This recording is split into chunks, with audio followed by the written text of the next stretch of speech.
Good afternoon, everybody. Welcome to today's webinar, which, as you can see in front of you, is VAT Return, Step 3. Effortlessly complete and submit your return. My name is Matt. I'm going to be guiding you through the process. This is the second part of the process. Even though it says Step 3 there, this is the second webinar. Following on from yesterday, and where we reconciled with ease, calculate the VAT with ease. So if you weren't here for yesterday's webinar, you'll be able to find that at sage.co.uk/webinars. But as I say, nice and easy webinar for us today. It's completing the process in which we began yesterday. It obviously is part of the VAT Proficiency Badge 2025. So this is session 3 in total. Effortlessly complete and submit. You've got to attend 5 of the 7 live sessions and the quiz. Don't forget, the quiz is an absolute must. It's mandatory. Once that is done, we'll send the badge out to you, and you can show that off on LinkedIn, on your CV. Let people know that you are VAT proficient in Sage 50 accounts. It's not an easy badge to attain, so you're doing so well so far in your attendance. So as I say, 5 out of 7 and the quiz. Bob's your uncle. End of July, you'll have that shiny badge sent out to you.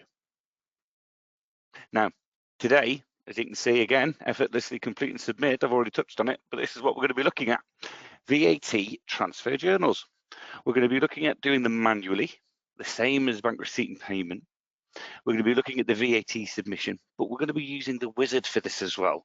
The reason I'm going to show you manually is because you can do these processes outside of the wizard if you wanted to, be that, thorough auteur of the VAT itself, but the submission obviously has to be done through the wizard itself. We've also going to have a point at the end for questions, but you can ask questions whenever you like, really. These are the rules of the housekeeping. If you haven't been here before, these are the rules. If you have, you'll already know them, but your microphone is automatically muted. So if you make a noise, you're not going to interrupt me whatsoever. You'll not be interrupting flow. You're fine if you sneeze or cough, don't worry. You can also download a copy of today's slides. There's a black and white version and there's a color version. Black and white is there for you to print off if you wanted to, if you're like me and you like to print things off and write notes on them. The color version obviously is full color, but both contain links to what we're talking about today and links to articles and our help center as well. And the subject of questions, that speech bubble with a question mark in, that's for you. If you do have any questions throughout, we're joined by the wonderful Michael, wonderful Abby, and wonderful Tina.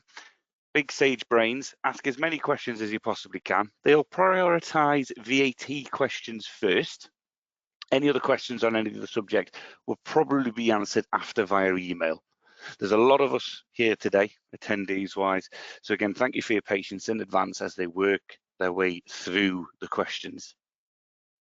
Right, without further ado, let's go to the first subject of the submission, and it is VAT transfer journals. I'm going to apologise straight away. Sometimes I do slide into default and I say VAT, which is naughty of me, but VAT transfer journals is what we're going to be looking at first. Why do you need to post them? Well, a VAT transfer journal, they're basically used to transfer the values from the sales and purchase tax control accounts into your VAT liability nominal code. As you can see from the picture in front of you there, they are listed. Nominal code by default 2200 to 2202. This ensures that all your values are in the correct place. And what you're doing is you're moving the amounts from 2 nominal codes to a different one. It's just a transfer. You're not paying anything in. Payments can't be made directly into those nominal codes. So that's why we journal or transfer those balances across. This avoids any kind of double additions or subtractions, anything like that at all. So it's easier to journal them. Now, what does it mean? I'm sure you've figured out just by looking that if you don't transfer the balances across, you'll potentially end up with an accumulative balance, large balance, a mix of values from all the different VAT returns that you do. Now, it doesn't lend itself to a very clear record that.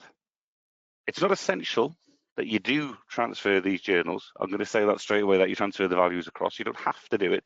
Just like keeping a tidy room, it doesn't have to be that tidy. This is kind of an optional part of it that we strongly recommend because it's better for your reporting. It's better for you at a glance to see potentially what your VAT liability is. If you haven't been transferring the balances across, have no fear. You can rectify that. I'll show you during the demonstration. So again, it's just about keeping everything nice and neat, and it gives you a true reflection of what's owed to HMRC or ROS at the end of the day. And you may have guessed that if you are, doing your VAT return a month after processing it in Sage, or it's like a delayed VAT return, whatever it is, if you do transfer these values across, your sales tax control account, your purchase tax control account are never going to be zero in that instance, because you're hopefully going to be still processing sales, etc. So don't get a fright if you do transfer the journals over and there's still a balance there. Obviously investigate it, but it's more than normal that, because if you are processing, there is going to be balances at the end of the day. So it's a good tidy up routine, as it says at the end of there, that underpins it. Very good tidy up routine indeed. So what we'll do is we'll have a quick look at a data set to see what this looks like.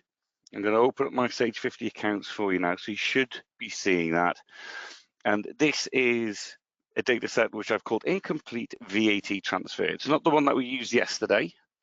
I thought I'd point that out immediately, but it is to do with a VAT demo altogether. Now, if we go to nominal codes on the left-hand side, click along if you can.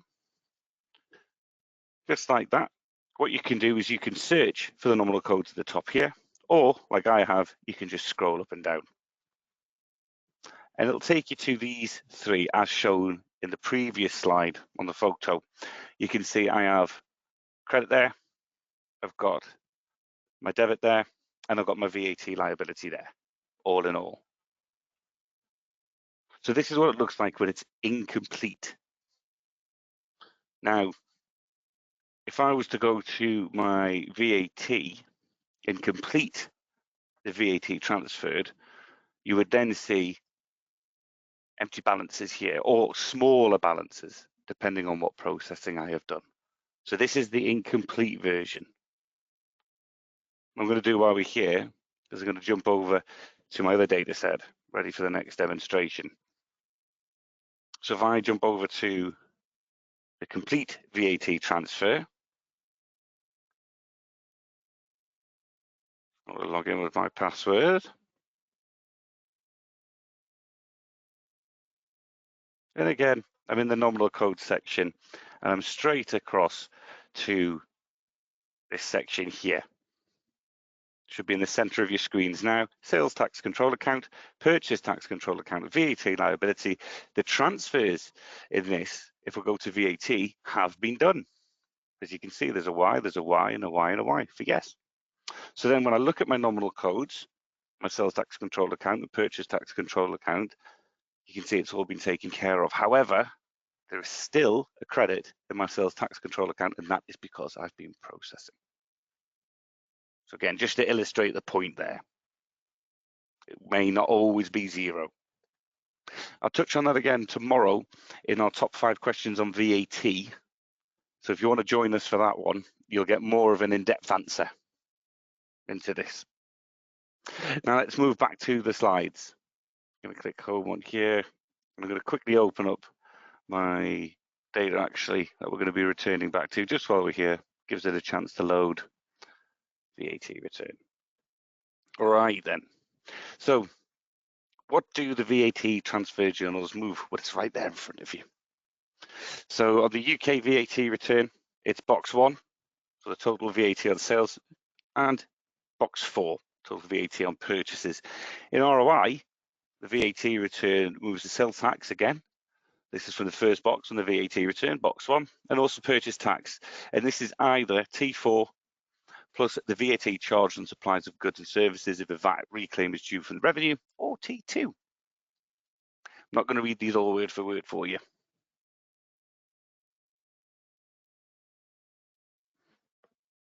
Because you can always download the handouts and the slides there.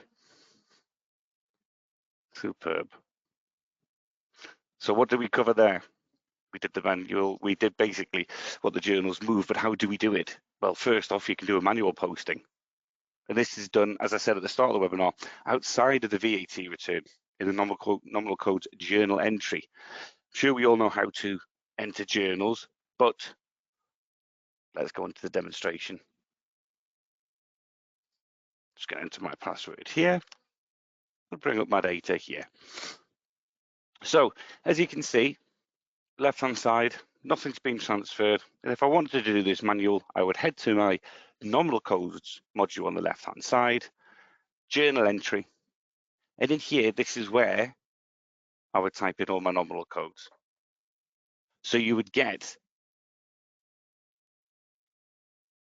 by typing in sales, get down to your sales tax control account, do your debit or credit. And then obviously you would do your into VAT liability. Again, debit, credit. Then you're just demonstrating how long this can take. We go into our purchase tax control account, and then we go in again to our VAT. I made a mistake there. Type VAT liability. There we are. Bit of human error in there. Was that done on purpose, I wonder? So this is essentially how we would structure it. Enter your values in, click save, jobs are good. So what I had to do there was very kind of manual, wasn't it? And you obviously saw I did make a couple of errors. If I'm trying to work quickly, for whatever reason, or slightly distracted, human error can occur. So what's the best way? Well, as if by magic, the best way is to use the wizard. So yesterday, we did the whole reconciliation of the VAT return. Okay, we also had a quick look at the left-hand side here and how to investigate certain aspects of the VAT return once it had been reconciled by looking at the nominal, the tax codes in which the values were entered. Then what we just looked at there is transferring the balances over using a journal, doing it manually. However, instead of allowing that human error into the process, why don't we just click this button here? That's it, done. So I do understand that some people like to do processes manually, but we introduced the VAT wizard to save you time, to avoid that kind of error. So just have trust that Sage is going to do it for you. Obviously, you can check the figures here and you can adjust them if needs be after you've done your investigations. But once that has been done, you'll note that the end turned to a Y. Self-explanatory in that one. Then, if you go to your transactions, you can see all of your journals are there. Everything that we were going to type in has automatically been typed in for us. So the journal debit and credit, the credit and the debit there. Nice and easy, nice and simple. I'm going to head back over to the VAT return here. So that is the VAT transfer automatically done for you. Automatic posting. Avoid that human error.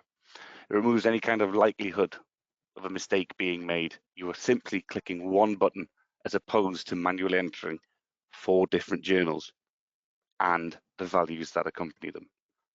And guess what? The next section that I'm going to jump down to is the payment and receipt. Now, I'm not going to go through the payment and receipt process with you. You'll be pleased to hear. There's no need for us to do that. I'm sure we all know how to do the bank receipt and the bank payment. However, you can do that manually by posting, again, a simple bank payment or receipt to the VAT liability nominal code 2002 from the bank that you wish to post it from.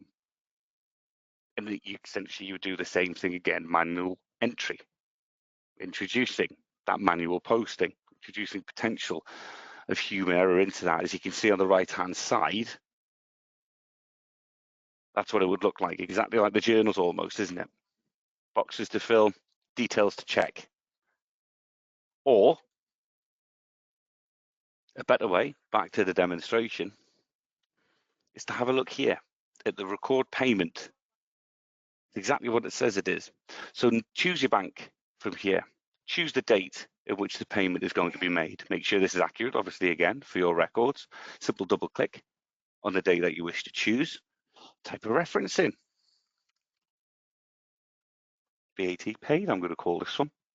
details, VAT payment, the amount, again, you can double check or manually, should I say, override that. Now, if you have done this manually and you've posted this, what you can do is put a little tick in this box here, mark as paid. Again, it explains it right in front of you. If you've already recorded this transaction in your accounts, select mark as paid.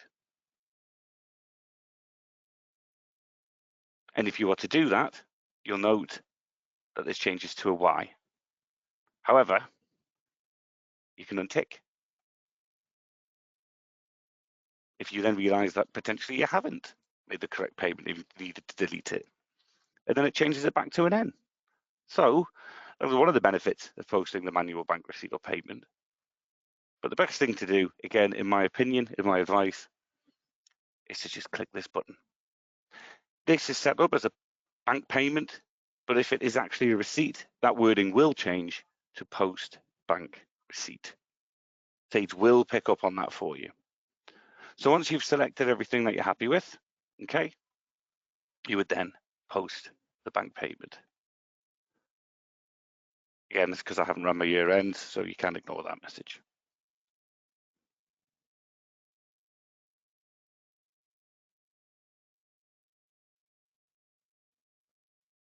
There we are.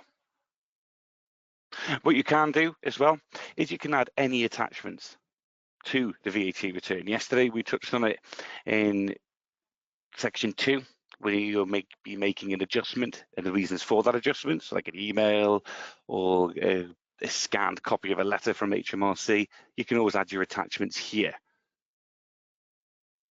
Remember yesterday before we reconciled, it said you've made an adjustment. Do you wish to add your attachment? I click no, add at a later time, and this is where I would add it here.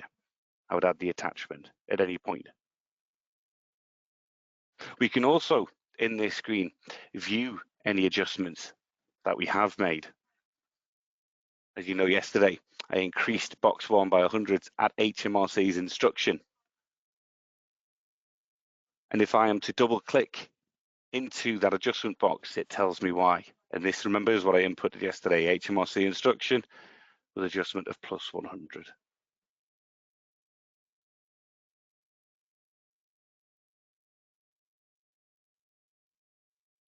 So there we are.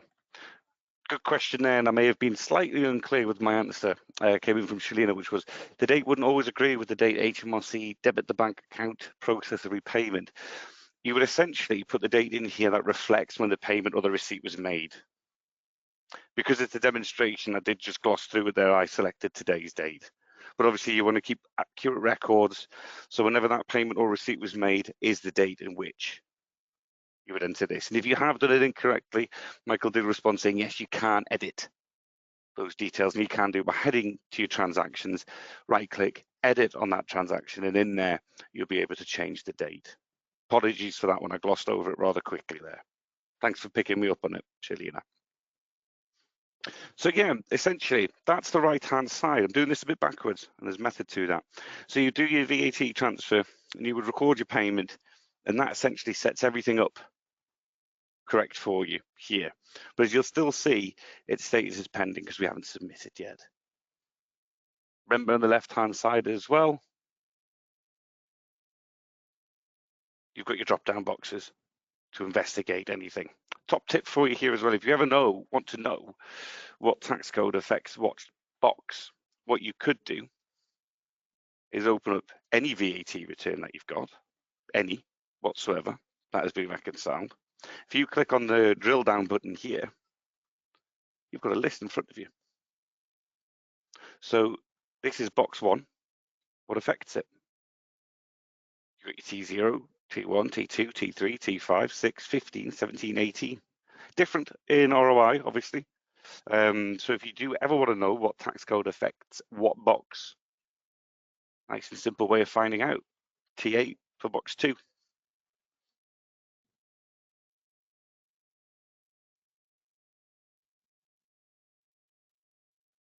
There we are. So that is the automatic posting. So as well as posting the transactions in your transactions list and in your audit trail, it will also mark it as paid in the VAT window for you there. Nice and easy, nice and simple, just following that wizard all the way through. Now for the submission, I've got a little video to play for you. I'm going to play that now. So you're going to hear the voice of Michael in just a moment, and then I'll come back to you. Obviously, we don't want to be submitting a VAT return from a demo to HMRC, hence why we play the video. I don't think they'd be too happy having some dummy or template VAT return sent to them every single day. So I'll be back with you in just a moment.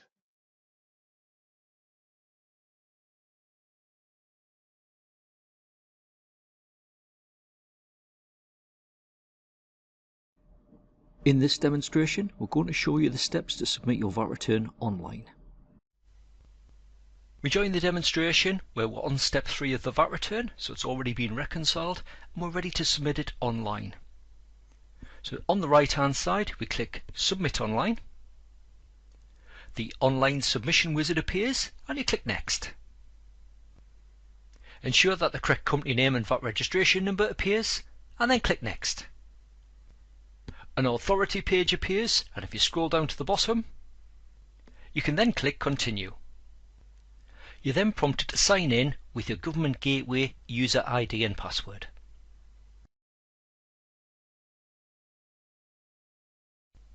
Once entered, click Sign In.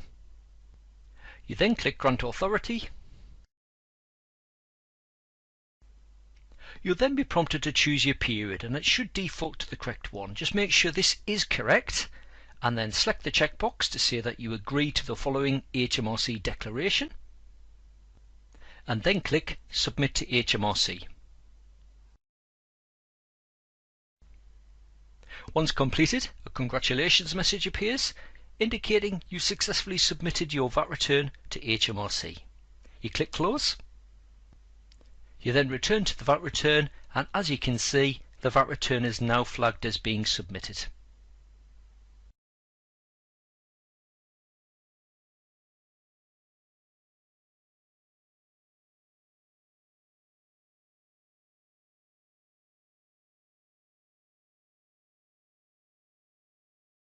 There we are. The lovely Michael and his lovely voice going through the submission process for us. So to submit your VAT return in the UK, you're obviously going to be using MTD. This is where you would access your ability to enable making tax digital. Company preferences, type in your password, VAT to the right hand side, and then a little tick in the box there. It's going to be the way forward. Abby does a wonderful course on MTD. I recommend you sign up to that one, so access that via the website.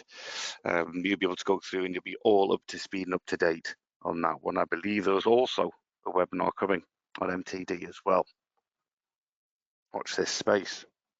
For the ROI, again, MTD isn't available there as of yet, so you'll still need to reconcile and then attach the XML file, which is created, and send it that way. So it's still a manual submission that way. So no update on that as of yet. What I'm going to do is, before we go back to the summary, I'm going to pick up on a couple of questions there. One from Paula. So it's quite a good question, and it's a topical one as well, because if you are paying by direct debit, Paula quite rightly states, so you're essentially going to be guessing the date in which it's coming out. Now, what could be an option here is to put in a date that you believe it's going to be coming out, okay? And then once it does actually come out and you've got the correct date, you can always go back in to the transaction, which is here. You see the VAT payment. This is what we posted, and you would simply edit that transaction. That's all you would have to do, is edit the date in which that transaction was made. So it can be rectified if that is the case. But again, it's a popular question, that one. So a good one at that.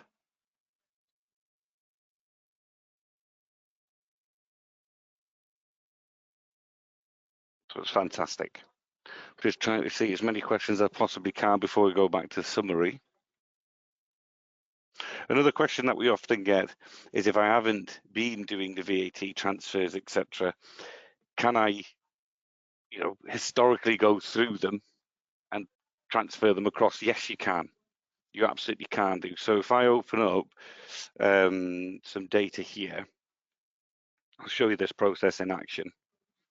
So remember, we were at incomplete VAT transfer at this section, and this is where we hadn't transferred any balances other than the automatic one. So you may have something that is similar to the data set I'm about to show you. So as you can see here, none of these have been submitted. Ignore that for me. They have been paid. The VAT has not been transferred, NNN. And if we go to nominal codes on the left-hand side, you'll see that there are balances there. So if we can make a note of those balances, 566, 60, 144, 20, what I would essentially do, and it's this easy, is I would go through each and every single VAT return, check the numbers, check I'm absolutely happy with the figures that are in front of me. That's number one.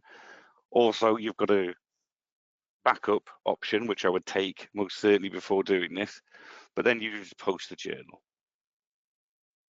And you could do that on each one of them.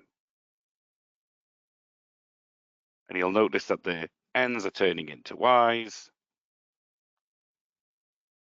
Once they're all transferred, that's 1, 2, 3, and 4. We head back to the nominal codes just to show you, and there we have it, all been moved across, apart from sales tax control account, which still has what I've been processing in it. That is obviously going to be for the next VAT return, you'd presume. So hopefully that answers that question and that makes sense.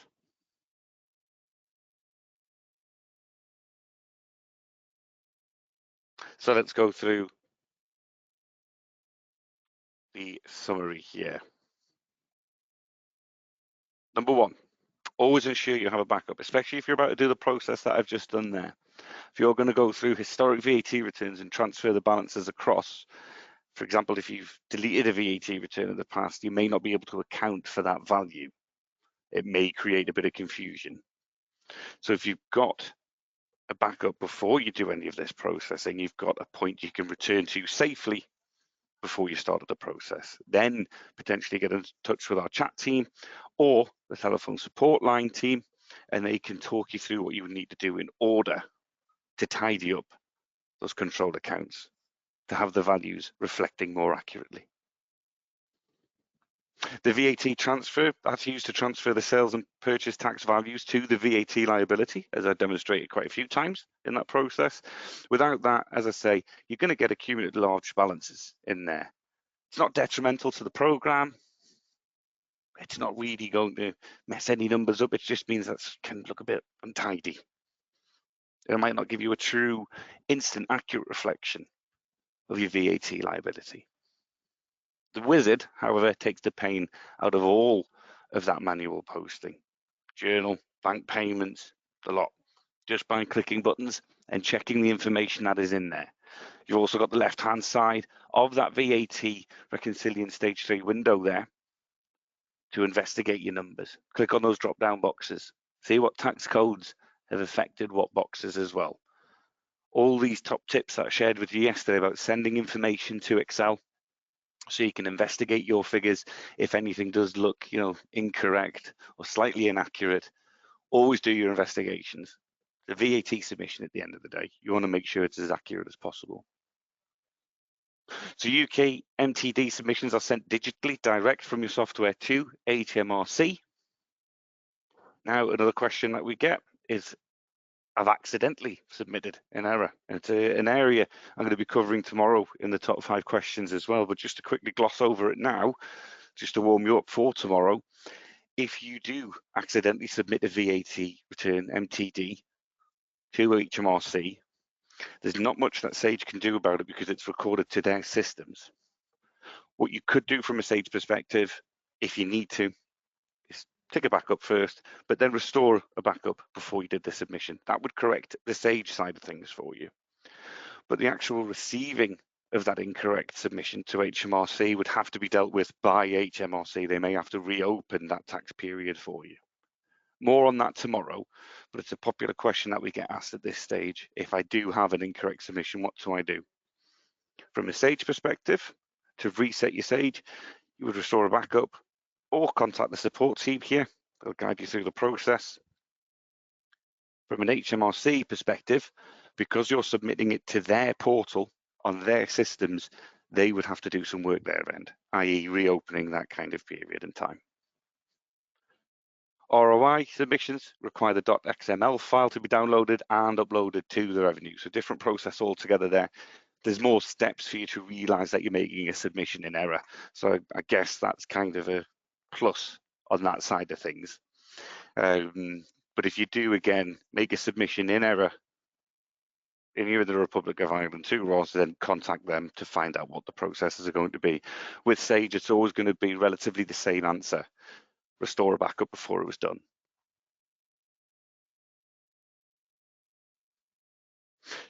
Question from Gemma there. Is there a section tomorrow? Yes.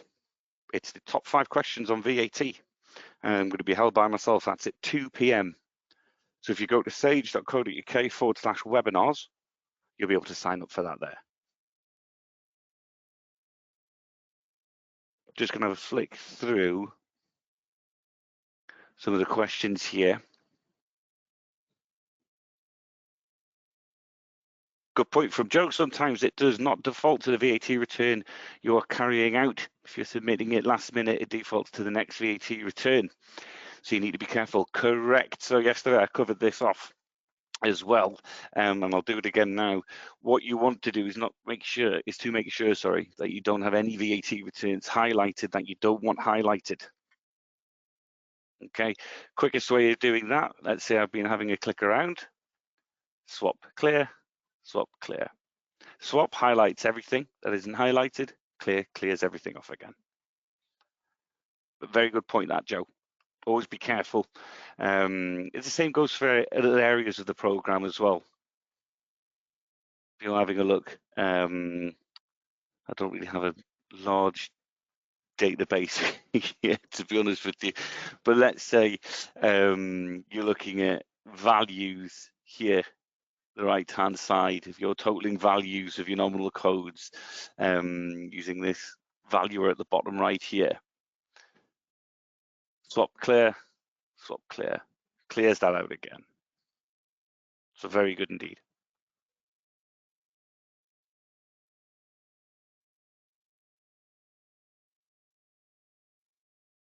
Yes, Joe. Sorry, the HMRC website as well. Correct.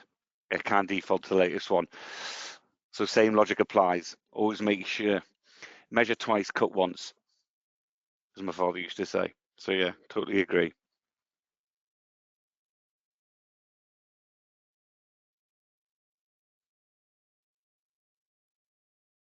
So just having a quick look through any other questions that I can possibly pick up. So get them in now. We do have a wee bit of time.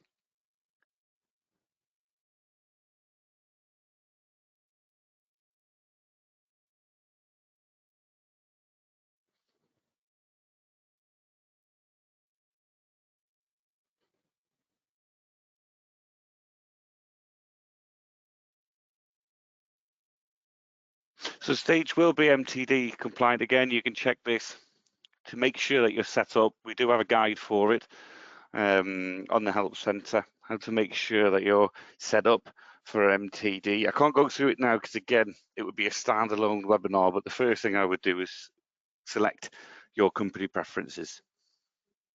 Have a look inside of here. Let me just quickly show you. So inside your company preferences, VAT tab here, you've got your enable making tax digital here. Make sure you have the relevant permissions to access all of this.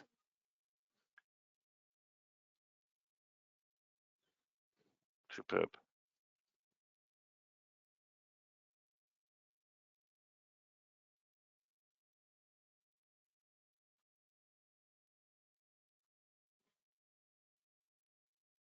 Well, very good. The guys are just picking up the last questions here.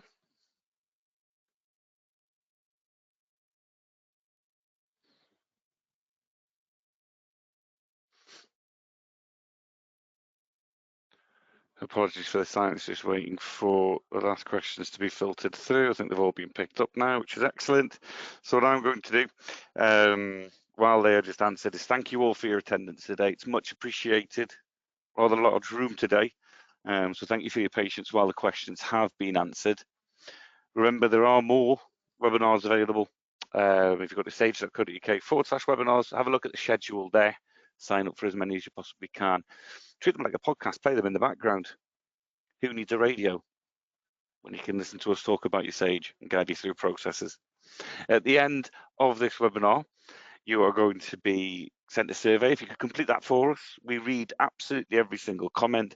And what we especially look out for is webinars that you want, subjects you want covered by ourselves. For example, not so long ago, a customer requested that we do something on data management. A few customers requested it, so we built it and we delivered it. And that's now available at saves.co.uk/webinars as well. So we listen and we deliver on what you would want after that.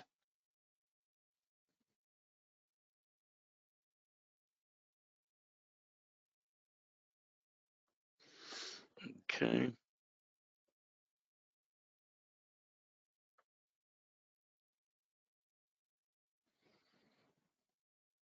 Just reading through a couple of questions to see if I can answer any, pick any up here.